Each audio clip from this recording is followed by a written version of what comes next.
it going, guys? Cameron here with Canadian Gamer, coming at you with another video.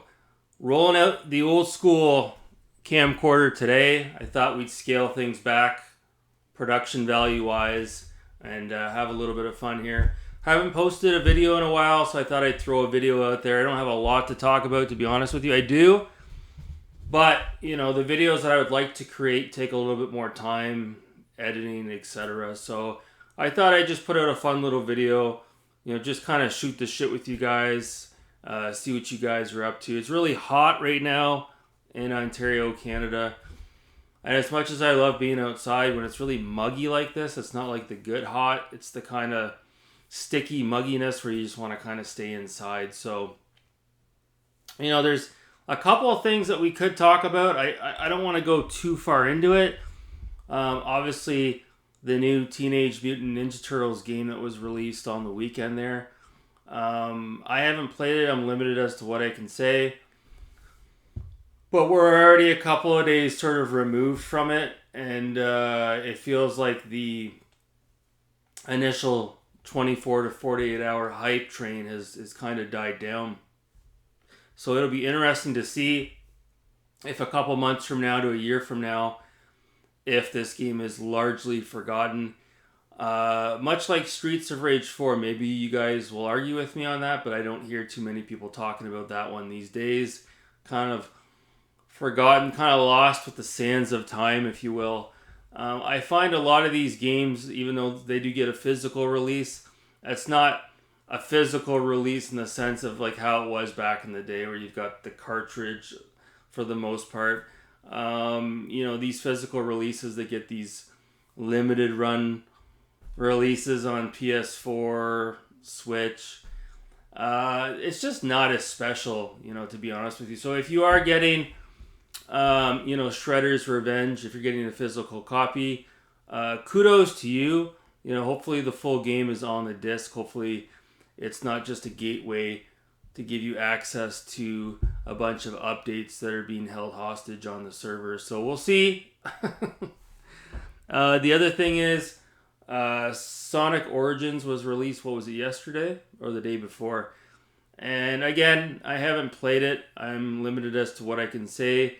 It seems like the reviews have been somewhat positive to mixed, with the biggest gripe being the price point, of course. I personally, when I look at the new, I guess, remixed, overhauled versions of these games, I don't see the difference with my own eyes. Maybe I'd have to see it in person to understand how much better these games look.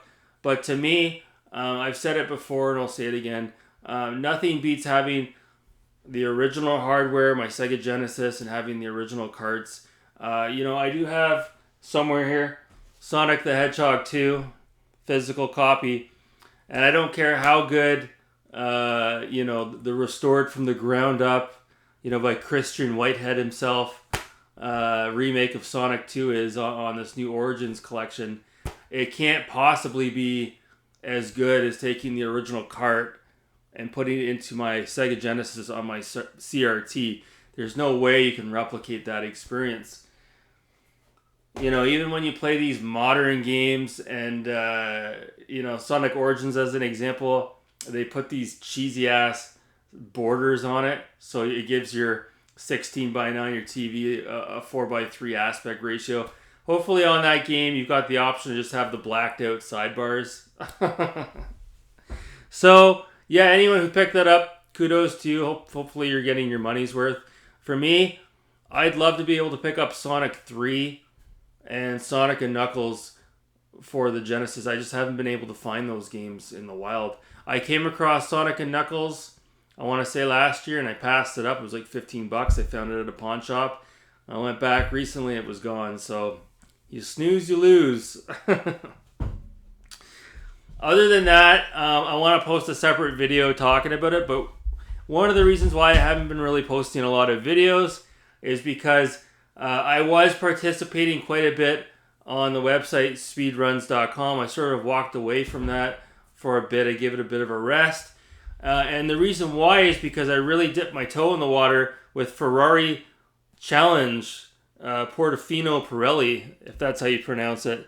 So, again, I won't talk about it too much here, But as the story goes, if you guys watch my older videos, I went to my local retro gaming store to pick up F355 Challenge for the PS3, and I accidentally bought Ferrari Challenge, which is a different game.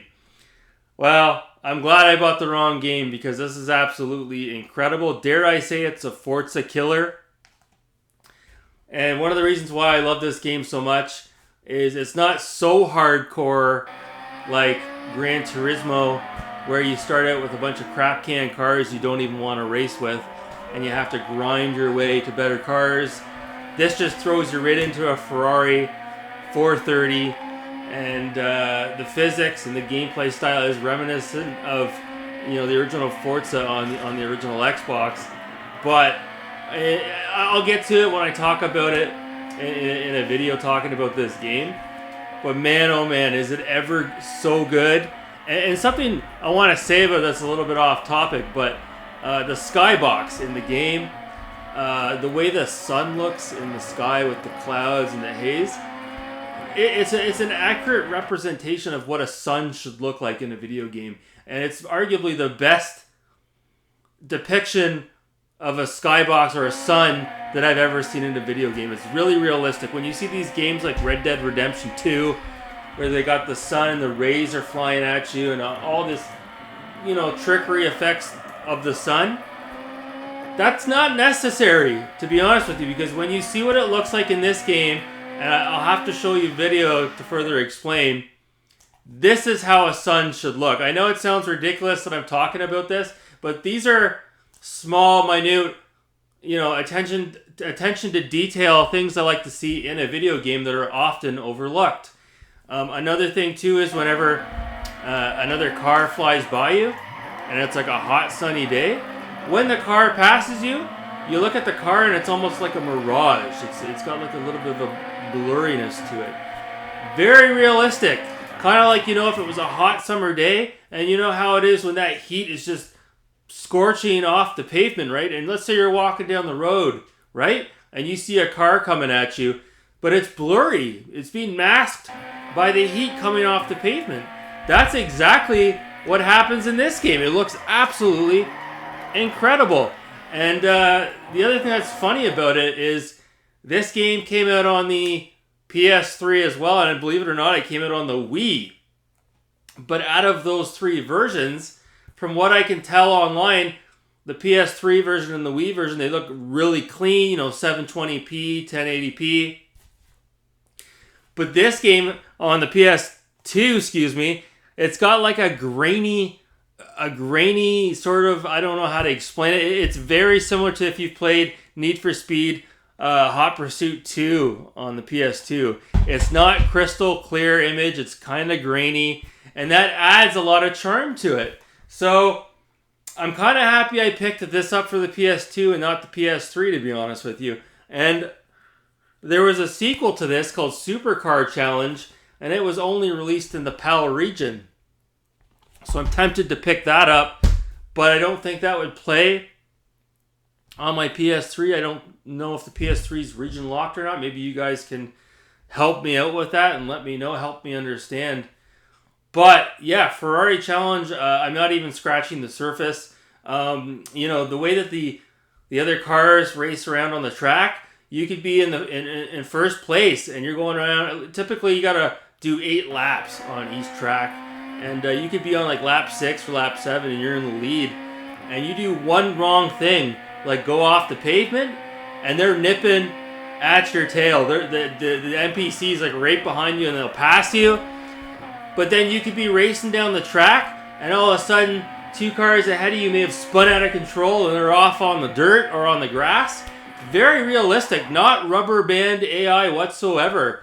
So yeah, I can't believe I'm saying it. The Ferrari Challenge is, at least for me personally, it's moved into my top 10, dare I say, into my very tight list of top 5 video games of all time.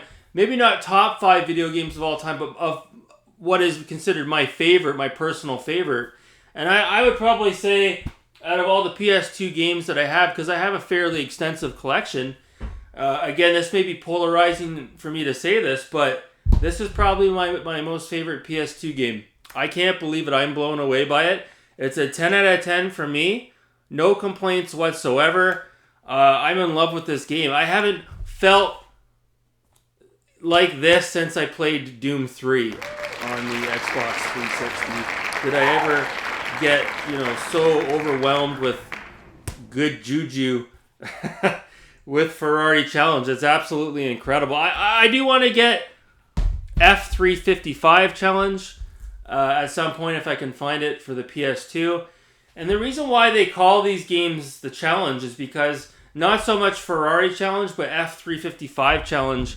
For any of you guys that are, petrol heads out there, back in the day, Ferrari did have two cars in the early 90s, right? They had the 348 Challenge and the 355 Challenge. Now, those cars, you could buy them just as a 348 or a 355. But if you bought a 348 Challenge or an F355 Challenge, those cars were special because what they did, it was a race car for the street. And a lot of times, owners of those cars, especially the F355 Challenge, they would drive their F355 to the racetrack, change out the tires, race around on the track with their F355 Challenge, and when they were done, they would take those tires and those rims off the car and they would put their street legal tires and rims back on the car and drive their car home. So you would not see that nowadays. This was something very much a product of the early to mid 90s. And so that's why, when you see the game F355 Challenge and you're wondering what it's referring to, that's basically what it's referring to. Again, back in the 90s, there was something called the F355 Challenge where you could go to the racetrack, and it was a regular occurrence for a lot of those owners of those cars. With Ferrari Challenge, similar idea, except the main focus is more modern day Ferraris, at least when this game came out in 2008. And it's fantastic. I love it. And I did see, I came across a gameplay video footage of another racing game out there for the PS4 and the Xbox One. I can't remember the name of it. It's on the tip of my tongue, but I watched gameplay footage for it. And it looks absolutely incredible as well. So many games to pick up. So little time. Other than that, right around the 13-minute mark here, getting a little bit long in the tooth. Other than that, I've been real busy. Gas prices in Ontario have been sky high. I think they're high over in the US as well. I talked to my buddy Marcus over in the UK, over in Europe, and he said gas is expensive as well. It's almost $90 to fill up my Volkswagen Golf, two-door Golf. So, yeah, I don't know. I recently picked up another car, a Mercedes C350, and it came in a paint color called Mars Red. And after I did buy the car, I did a bit of research, and there was actually a class action lawsuit a couple of years ago in the US, of course, regarding this Mars Red paint from Mercedes that was on a lot of their cars from like 2003 all the way up to like 2012. They used the color a lot. They had it on the old C230 compressor hatchback right up to some of the more modern day G-Wagons. And the issue, or I guess the complaints that a lot of people had, was the Mars Red paint would over time bubble, the clear coat would peel off, there'd be all kinds of problems with the Mars Red paint. So there was a class action lawsuit, and I think it was finally settled last year. And what happened was Mercedes didn't want to admit that there was a problem with the paint, and they said rather than keep this going, this ridiculous lawsuit, they just decided to settle it. And anyone who owned a Mercedes with this paint color could be eligible for a $5,000 reimbursement from Mercedes. There's a website where you could basically put in your information. It still exists today. I can't partake in it because I'm a Canadian citizen. But it's funny, because the vehicle I bought, it's got the Mars Red paint. And the paint's perfect on it. There's no issues with the clear coat. There's no bubbling. There's nothing going on. So it's like, really, was there an issue with this paint?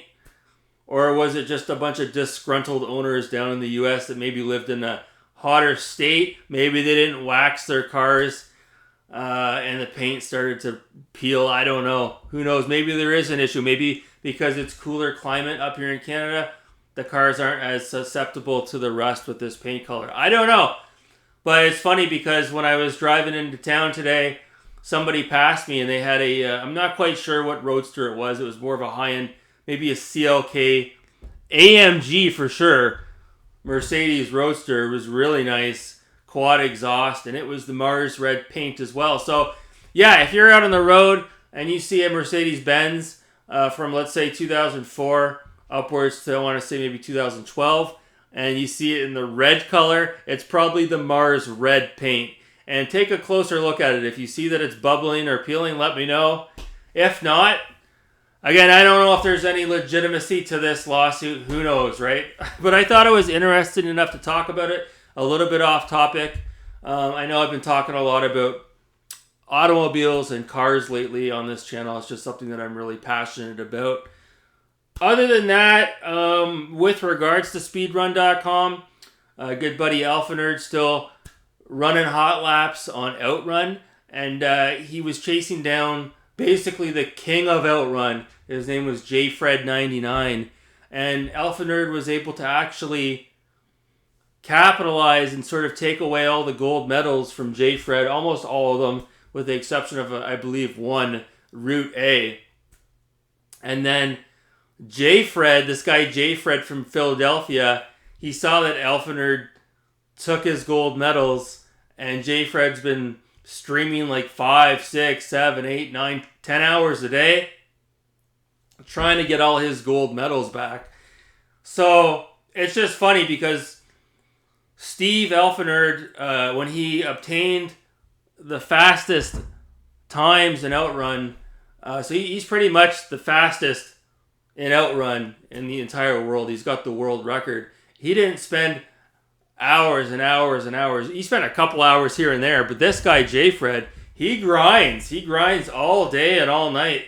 So I kind of told Steve, I said, listen, pump the brakes on it. Don't keep going back and forth with this JFred character, because that's what he wants you to do. He wants you to piss away your weekend. He wants you to piss away your nights. And you don't want to be spending, as fun as OutRun is, you don't want to be spending 6 hours a night grinding on OutRun when there's other games that you could be playing and doing speedruns for as well. So I think he gets it. You know, maybe pump the brakes on OutRun and check up on JFred every couple of weeks. And if you see that he's starting to sort of take away some of your gold medals, then you can get back on it, get back on the horse. But you don't want to devote too much time to one game. I've been guilty of it. You guys have been guilty of it. And you're neglecting all the other games in your collection. So, yeah, so that's it. A little bit of a long one here, creeping up on 19 minutes. I just wanted to touch base and see how you guys are doing. Again, rolling with the old school camera today. You know how we do it on this channel. Love, peace, grease all over my ass. We out this bitch.